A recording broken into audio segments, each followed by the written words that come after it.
There's potentially a liquor violation, yes. Yeah, I didn't. Are you serving tonight? I didn't violate anybody. So. Okay. Well, it's unlawful to serve someone who's visibly intoxicated. Right. Okay. So I think we all know that, but I didn't do that, so. All right. You have your ID? No, I don't. I didn't break any law. Right?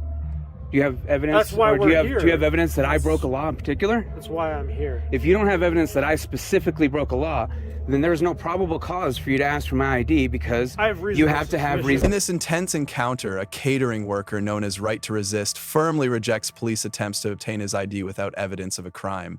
The officers insist on reasonable suspicion, but the citizen repeatedly cites the law, demanding articulable proof. At one point, he boldly declares his knowledge as a paralegal, refusing to be bullied into compliance. Would you have the courage to stand your ground when police push beyond their authority? Watch closely until the end of this video for a real-life lesson on rights in action. Subscribe to IDE Refusal Pro and support the original channel to spread awareness of these critical protections. There's potentially a liquor violation, yes. Yeah, I didn't. Are you serving tonight? I didn't violate anybody. So. Okay.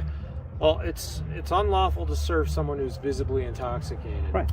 Okay. So I think we all know that, but I didn't do that, so. All right. You have your ID? No, I don't. I didn't break any law. Right? Do you have evidence? That's why do you we're here. Do you have evidence that I broke a law in particular? That's why I'm here. If you don't have evidence that I specifically broke a law, then there is no probable cause for you to ask for my ID because you have to have reasonable. No, you have to have reasonable. Specifically broke a law, which I didn't do. Listen, I'm very careful about who I serve, and that's all I'll say. listen. I have reasonable. That's why I'm suspicion. recording. Okay, that's fine. You can record. I'm recording too. Yeah, well, that's good. I have reasonable suspicion that there was a violation. By who? Of liquor violation by the people serving alcohol here tonight. Okay. Again, I still don't understand what that has to do with me. I'm just here working a catering event. I'm here working for the staff. So. I already explained that to you because I was told that you were also serving alcohol at the bar tonight. Okay, by two other employees here. I'm not going to get into details and discussions with you about an ongoing investigation, especially when it has nothing to do with me. You don't have to answer any questions, but you do have to identify yourself.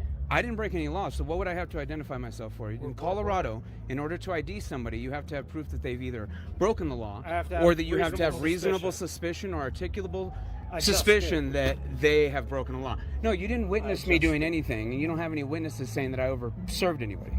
So I don't I need to detain you and... What would you detain me for?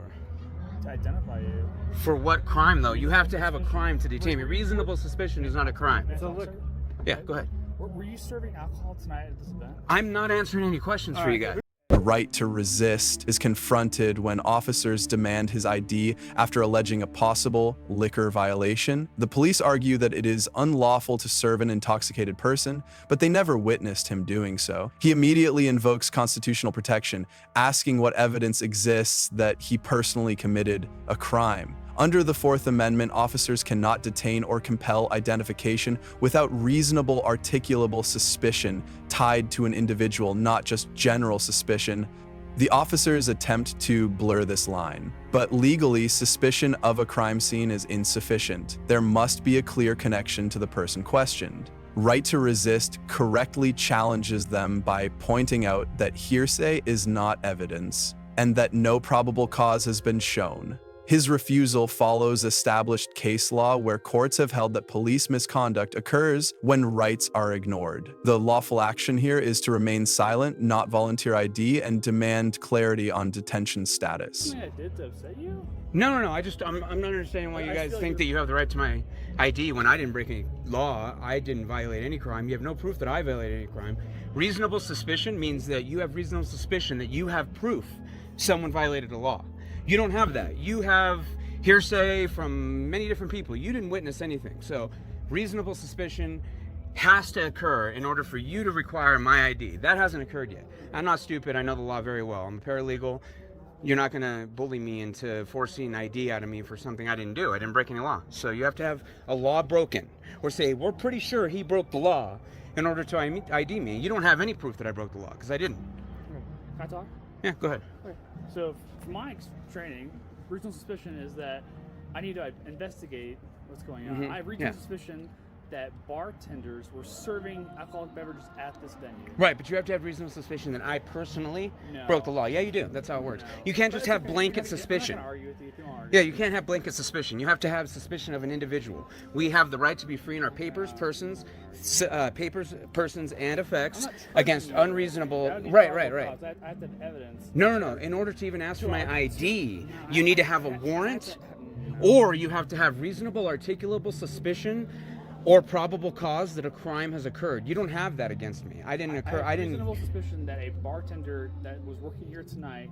You have no reasonable suspicion that I was. Did you see me behind the bar? Did you see me running around picking up glasses? We're gonna ask your supervisor and other people who worked here. That still doesn't matter. I was running around picking up glasses. I'm recording. I was running around picking up glasses. I'm recording as well, and we'll agree to I'm disagree, I guess. literally running around with a tray in my hand. When you got here, you didn't see me serving anyone, Okay. right? All right. I'm not gonna argue with you. So I don't understand where you're. Right to resist refuses to be intimidated as officers claim hearsay is sufficient to demand identification. He highlights that no officer saw him serve alcohol and no direct evidence exists.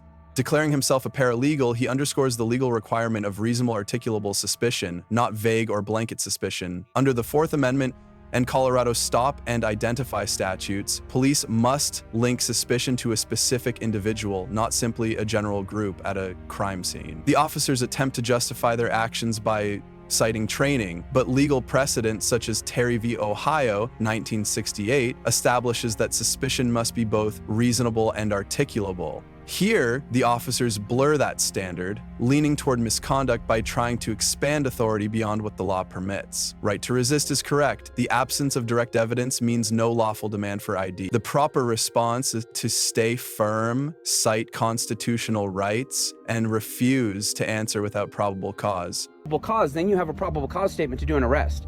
But you don't have a probable cause statement right now because Right I haven't now. admitted to any crimes. Right. I'm here because I didn't break the law. Yeah, right now don't have probable cause. Right. I didn't break the law though. I have reasonable suspicion to identify all bartenders. No, you don't. You have reasonable And you don't have suspicion to to agree come with and me. try to do what you got to do to try to fulfill your investigatory quota, but that doesn't have anything to do with me. Investigatory quota. Yeah, your boss requires that you investigate a crime. You don't get to just come, look around and say everything looks fine here and leave. Your boss requires that you spend a certain amount of time investigating the crime, that you attempt to find out who was at fault for whatever crime. You don't get to just see that a crime happened and walked away and ignore it. You're claiming my chief tells me I have a quota to me? I don't know who tells you. Probably your captain. Usually it's a street sergeant or a road captain. I have a commander. You have a street sergeant likely. Yeah. So your street sergeant's probably the one that mandates it. Your captain mandates it to him, and your chief mandates it to your captain or your whatever. I know a lot about him. I've been a police accountability activist for 2 decades now, so I know quite a bit about law enforcement. All right. I don't understand why I'm still out here. I have work to do. Am I breaking the law in some way that you have the right to detain me? I am detaining you. You're not identifying yourself. I'm trying to identify. In order to detain me, you need to have reasonable, articulable suspicion that I specifically committed a crime. Am I being detained, or am I free to go right now? You're not free to leave.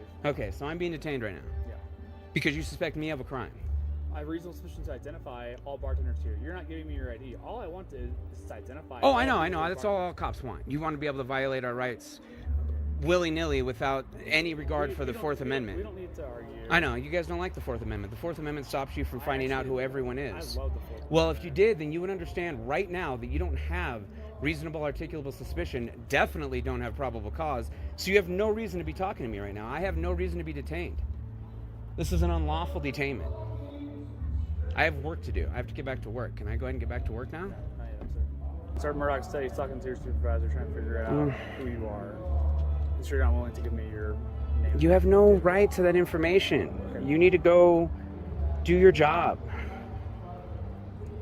Me being, obedient has nothing to do with your job. You need to go do your job.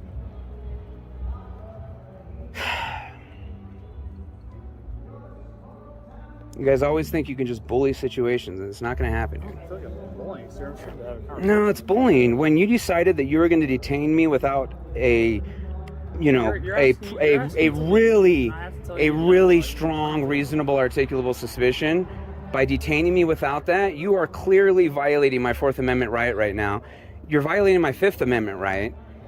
When the officer tells right to resist he is not free to leave, the situation becomes an official detention. He challenges this by citing the Fourth Amendment, which protects against unlawful seizures, and the Fifth Amendment, which safeguards against self-incrimination. The officers insist they have reasonable suspicion to identify all bartenders, but legally that is insufficient. Courts have consistently ruled, including in Brown v. Texas, 1979, that police cannot detain someone solely to demand identification without specific evidence of a crime. By holding him without articulable proof, the officers risk misconduct and violation of constitutional rights. Right to resist is correct in labeling the detention unlawful and recognizing that hearsay is not probable cause. The proper action in such a situation is to calmly assert your right to remain silent, ask if you are free to leave, and demand a clear legal basis for continued detention. So what was I being detained? What reasonable articulation did you have that you could detain me? I've already explained this a lot. No, you didn't. You just told me I'm being detained. already- So you can explain it to me. I'll- What reason? Let me finish real quick. What reasonable, articulable suspicion did you have that I committed a crime that gave you the right to detain me? Okay. We get called here because there's an unconscious female that was reported that she had been served 7 or 8 alcoholic beverages. None of that's my problem. No. Don't interrupt. Don't interrupt. Yeah, I get it, but that's All not right, my we're problem. done. We're out of Yeah. here. See you later. Y'all have a great day. That's just not my problem. You know I'm what I not mean? going to argue with you. Yeah, I'm not going to argue with you either. Have a good night. Thank you.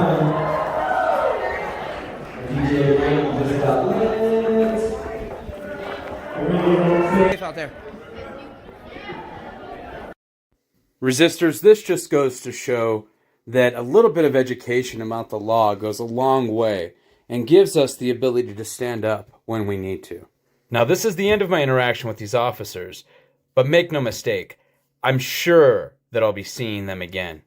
Don't forget to like and subscribe. This is a new channel, and every bit of help... Right to resist presses the officers one final time, demanding to know the legal basis for his detention. The police cite a report of an unconscious female allegedly served too many drinks, but they cannot tie that allegation directly to him. Under the Fourth Amendment, detention must be supported by probable cause or at least reasonable, articulable suspicion connected to the individual. Referring to a general incident at the crime scene does not justify restricting a person's liberty. The officers, recognizing they lack authority, ultimately back down and leave. This moment underscores that police misconduct occurs when vague reports are stretched into unlawful detention. Right to resist is correct to assert that someone else's alleged intoxication is not his legal responsibility. The lawful course of action is exactly what he did. Refuse ID, challenge the basis of detention, and remind law enforcement that without probable cause, the stop must end.